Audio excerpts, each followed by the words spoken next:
অহা 26 তাৰিখে বিধানসভাৰ শেষ দিনাখন ইউনিফৰ্ম সিভিল কোড ইয়াক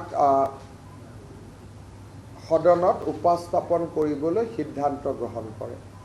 আজি কেবিনেটে ইউনিফৰ্ম সিভিল কোডৰ খচৰা তাক আজি কেবিনেটে অনুমোদন কৰে আৰু আমাৰ সদস্যসকলে শপত গ্ৰহণ কৰাৰ লগে লগে প্ৰথমখন বিধানসভাৰ অধিৱেশনৰ শেষ দিনা আমি ইউনিফৰ্ম সিভিল কোড সদনত উপস্থাপন কৰিম।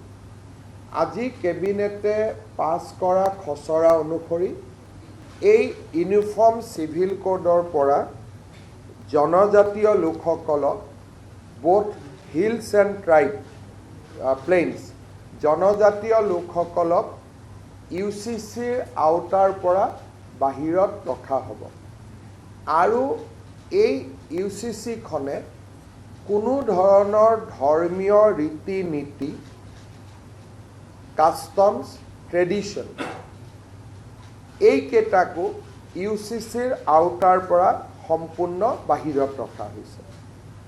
আমাৰ মনত কিছুমানে প্ৰশ্ন কৰিব পাৰে যে এতিয়া ইউচিচি মতে পূজা হ'ব নেকি, ইউচিচি মতে নাম প্ৰসংগ হ'ব নেকি, এই ধৰণৰ প্ৰশ্নবিলাক যাতে উত্থাপন নহয় সেইকাৰণে ইউচিচিৰ পৰা ধৰ্মীয় পৰম্পৰাক সম্পূৰ্ণৰূপে বাহিৰত ৰখা হৈছে। তাৰমানে ৱে অফ প্ৰেক্টিচিং ৰিলিজিয়ন, নামাজ কেনেকৈ পঢ়িব লাগে তাত কোনো চৰকাৰৰ মতামত নাই, ইউচিচিয়ে তাক ডিল নকৰে।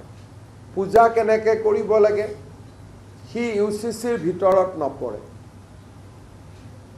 চক্ৰং বিয়া কেনেকৈ পাতিব লাগে, শিখৰ বিয়া কেনেকৈ পাতিব লাগে, এই কথাবিলাক ইউচিচিত নাহে। ইউচিচিত মাত্ৰ 4টা বিষয় আহিব।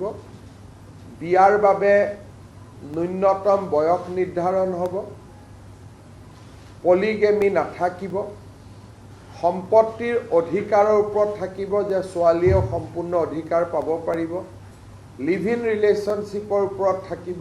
এই ধৰণে ধৰ্মীয় পৰম্পৰাক কোনো ধৰণে হস্তক্ষেপ নকৰাকৈ আন বিষয়সমূহতে ইউচিচি আহিব, যেনেকৈ এটাতকৈ অধিক বিয়া নকৰোৱা, সম্পত্তিৰ অধিকাৰ ছোৱালীলৈকে আগবঢ়োৱা, আমাৰ মেৰেজত কম্পালচৰি ৰেজিষ্ট্ৰেশ্যন প্ৰয়োজন বা বিবাহ বিচ্ছেদৰ নিয়ম কেনেকুৱা হ'ব। গতিকে ইউচিচিত এটা স্পষ্টীকৰণ হিচাপে মই আগবঢ়াইছোঁ যে জনজাতীয় লোকসকলক এই ইউচিচিৰ আওতাৰ সম্পূৰ্ণ বাহিৰত ৰখা হ'ব আৰু ধৰ্মীয় ৰীতি নীতি পৰম্পৰা সি হিন্দুৰে হওক, ইছলামৰে হওক, খ্ৰীষ্টিয়ানৰে হওক বা কাষ্টমাৰী নীতিয়ে হওক, এইবিলাক ইউচিচিৰ ভিতৰত নাহে। অৰ্থাৎ আগতে যেনেকৈ চলি আছিল সেইবিলাক তেনেকৈয়ে চলি থাকিব।